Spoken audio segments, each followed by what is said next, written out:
diejek, dicemooh, diketawain karena Mandarinnya jelek.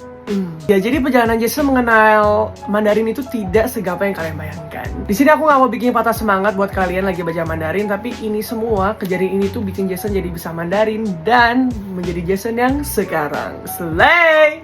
Jadi Jason tuh belajar Mandarin itu bener-bener pas nyampe Taiwan, jadi tahun 2018, which is 7 tahun yang lalu. Di situ Jason ada ikut organisasi selama 2,5 bulan belajar Mandarin. Setelah itu gua itu langsung kuliah. Gue nggak belajar Mandarin lagi, gue kuliah Public Relation and Advertising di satu universitas, dan itu pun bukunya dan dosennya itu ngomong bahasa Mandarin. Jason gimana survive? Gue juga kaget gitu, gue bisa survive. Pastinya shock. Jason tahun pertama tuh sangat-sangat stres karena semuanya tuh Mandarin. Lingkungan Jason semuanya itu bahasa Mandarin. Kunci yang pertama, lingkungan itu menjadi faktor besar untuk kamu. Teman-teman gue pasti tuh kebanyakan orang Taiwan, orang Malaysia, orang Hong Kong yang ngomong Mandarin semua. Jadi mau nggak mau Jason harus ngomong Mandarin. Awalnya pasti susah, tapi ada beberapa temen gue yang baik, jadi ngajarin juga, dan conversation everyday pakai bahasa Mandarin gitu loh. Dan secara tidak sadar Jason jadi bisa ngomong Mandarin. Setelah itu gue tuh mikir ternyata environment itu sangat penting ya. So important. Yang kedua adalah banyak dengerin lagu dan nonton film Mandarin. Ini ngebantu gue banget.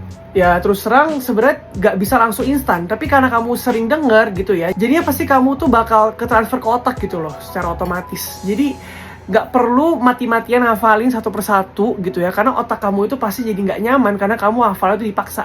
Jadi mending pakai cara yang easy, yaitu dengerin lagu atau nonton film. Nonton film itu juga pakai subtitle kalau bisa ada Mandarin dan Indonesianya. Yang ketiga, gue tuh sering banget baca buku. Jadi artikel atau buku yang ada bahasa Mandarinnya itu gue kalau nggak ngerti, gue translate gitu loh. Jadi ngebantu banget di kosakata. Gue itu kira-kira tahun ketiga di universitas tuh baru Mandarinnya mulai oke. Mulai fasih. Prosesnya memang panjang ya, jadi harus bersabar, nggak bisa semuanya instan. Apalagi ini bukan bahasa ibu. Bahasa Mandarin pun juga ada nadanya gitu ya, dan ada aksennya juga setiap daerah. Jadi ini tuh nggak bisa instan, kamu harus bersabar. Yang terakhir yang mau gue sampaikan adalah jangan dibawa frustasi, jangan dibawa stres. Kalau udah stres, stop. Gue ngarepinnya kalau misalnya kalian lagi belajar bahasa Mandarin itu jadikan hobi. Jadikan itu menjadi entertainment, jangan dibawa pusing. Karena kalau misalnya lagi learning bahasa, kamu dibawa pusing, ya nggak masuk otak. Enjoy and learning. Nah, perfect combo. Jangan putus asa, jangan patah semangat, karena Jason juga pernah mengalaminya dan berhasil melaluinya. Jadi kalian pun masih bisa. 加油，不要着急，一步一步来，不要给自己很大的压力。